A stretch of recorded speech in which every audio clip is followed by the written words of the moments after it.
Is NVIDIA a golden ticket or a ticking time bomb? While the retail crowd is obsessing over GPU sales figures and queuing up to buy the dip, top-tier institutions on Wall Street are doing something completely different. They are executing a great escape. Make no mistake, this isn't a healthy correction. This is a regime change. In the dark pools where you can't see the trades, smart money is decisively rotating out of pure hardware plays. And who are they dumping these shares on? They're offloading them to the latecomers, still fantasizing about repeating the last 10x rally. Yes, that likely means if you're stressed about missing the NVIDIA boat, you're looking in the rearview mirror. The script for 2025 has already been written. But, in the eyes of capital allocators, the 2026 production has already begun filming. The smart money is aggressively pivoting into a new battlefield you probably haven't even noticed. Today, I'm not just going to throw a few ticker symbols at you to gamble on. Instead, we are going to break down the confidential strategy discussions happening right now in boardroom meetings across Manhattan. I won't just tell you what to buy, I'm going to tell you why. We are discussing the next 5 years, the 3 invisible sectors ready to take the baton from the Magnificent Seven and potentially deliver the next wave of exponential returns. These sectors are currently sitting in the pre-dawn hours of a boom, much like Amazon in 2010 or Apple in 2003. To truly understand the future, we first need to look back at the dot-com bubble of 2000. If you walked down Sand Hill Road or stood on the floor of the NYSE back then, everyone was asking the same question: who will rule the internet age? The answer was unanimous. It wasn't that online bookstore, Amazon, it wasn't the startup Google, it was Cisco Systems. Back then, Cisco held the exact same status NVIDIA holds today, perhaps even higher. The logic was simple and seductive. If the internet is going to be everywhere, every company needs to get online. They all need Cisco routers and switches. It doesn't matter which .com website wins. They all have to pay a toll to Cisco. Driven by this narrative, Cisco briefly became the most valuable company on the planet, surpassing Microsoft. But history has a cruel sense of humor. If you bought Cisco at its peak in March 2000, do you know how long it took to break even? 20 years. Why did the internet die? Of course not. It happened because infrastructure build-outs have physical limits. Once the fiber is laid, the routers are installed, and the towers are built, hardware growth inevitably hits a wall. It enters a boring phase of inventory replacement. Once everyone has a shovel, selling shovels is no longer a high-margin business. However, and this is the key takeaway for today, the story didn't end in 2000. In fact, while Cisco's stock stagnated for 2 decades, the real miracle happened. Amazon utilized that cheap network to reshape global retail. Facebook leveraged that abundant bandwidth to connect 3 billion people. Netflix used that high-speed fiber to disrupt Hollywood. We call these the application layer giants. They waited until the road was paved, then drove the fastest sports cars on it, creating massive wealth. Right now, history is rhyming with terrifying precision. Let's bring our focus back to AI. Over the last 2 years, Microsoft, Meta, Google, and Amazon have poured hundreds of billions into capital expenditures to buy GPUs and build data centers. It is the fastest, largest capital deployment in human history. But just like the fiber boom, the road is nearly finished. We are starting to see localized pockets of compute oversupply. Now, fund managers controlling trillions of dollars are getting impatient. In earnings calls, they aren't applauding Mark Zuckerberg's chip hoard anymore. They are banging on the table, asking the hard question: show me the money. You spent $50 billion on infrastructure. Where's the ROI? When do these graphics cards turn into actual profit? This pressure is forcing a massive pivot in the tech industry from a growth at all costs infrastructure phase to a pragmatic application phase. I am predicting that 2026 will be defined as the year of AI deployment. We are done looking for shovel sellers. We are now looking for the people who are using those shovels to find diamonds. After screening thousands of research reports, I've locked onto 3 super sectors sitting on the eve of an explosion. Sector 1, Vertical B, 2B, Service as Software. The first opportunity hides in what looks like boring B2B enterprise services. It lacks the glitz of consumer products, but it is a goldmine. You know, SaaS, Software as a Service, Salesforce, Adobe, but Wall Street is now pricing in a disruptive new concept: Service as Software. This isn't just wordplay, it's a business model revolution. In the old SaaS era, you bought software for efficiency. You bought tax software to help your accountant work faster. You paid a subscription fee. In the future AI agent era, you won't buy software to improve efficiency, you will buy it for replacement. We're looking for companies with vertical data gravity. What does that mean? Let's take the legal industry.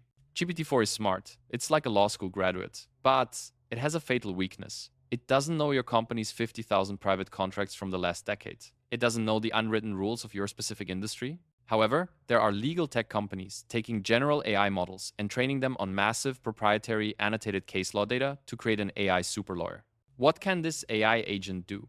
It can review a 500-page commercial contract in a second, flag 3 risky clauses, draft revisions, and email the opposing counsel. At that point, the company isn't selling a tool, they are selling a result. For a law firm, this means they no longer need to hire that junior associate who costs $200,000 a year, needs sleep, gets angry, and might quit. They just subscribe to the agent for a fraction of the cost. That is where the margin comes from. When software companies start eating into the labor cost line item of a profit and loss statement, their total addressable market explodes. Stop looking at companies that assist humans. Look for companies that dare to replace humans.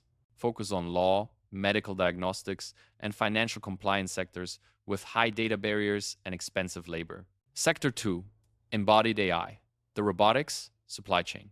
This sounds like sci-fi, but the investment thesis is based on cold hard demographics. Why is Wall Street betting on humanoid robots? It's not because Elon Musk is tweeting about it. It's because the global labor market is broken. Look at the US, Europe, Japan, and now China. Aging populations are an irreversible trend. Furthermore, the values of the younger generation have shifted.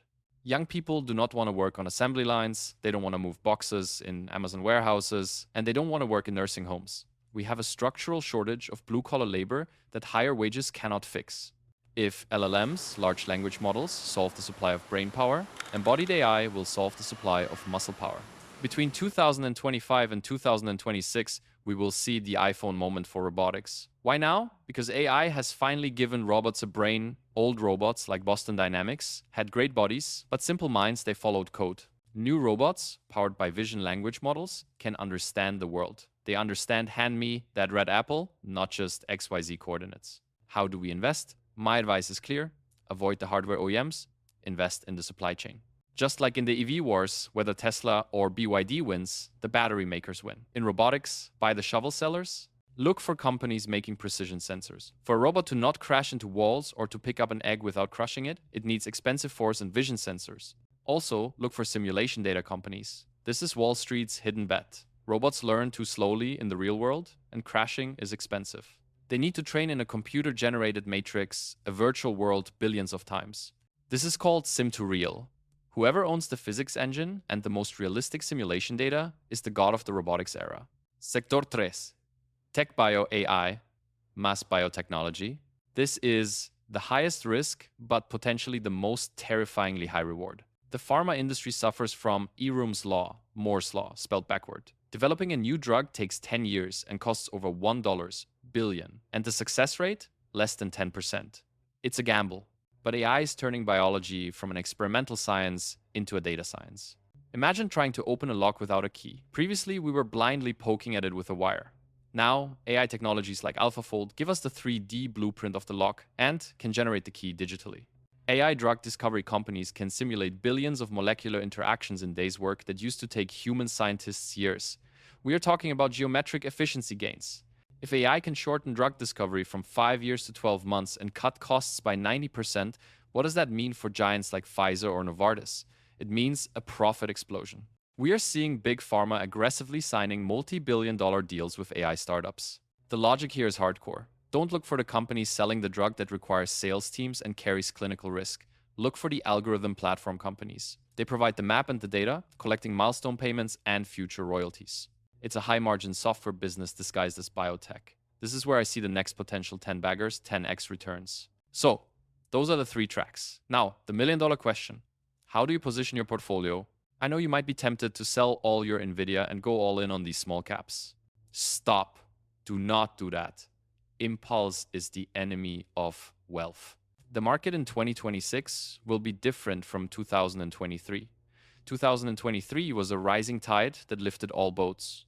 Next comes the great differentiation. If a company only has AI in its pitch deck, but no revenue in its earnings report, it will be punished severely. I recommend the classic barbell strategy. On the left side of the barbell, 50-60%, defense and foundation. Do not completely exit hardware, but rebalance. I want to highlight the sector many ignore: energy and utilities. AI is an electricity monster. Whether OpenAI or Google wins, they both pay the electric bill. Look at utilities, specifically those with nuclear SMR, small modular reactor exposure. These are the picks and shovels of the energy grid. They offer wide moats and dividends to protect your principal when the market shakes. On the right side of the barbell, 30-40% high growth offense. Allocate this capital across the three directions we discussed: vertical SaaS, robotic supply chain, and tech bio.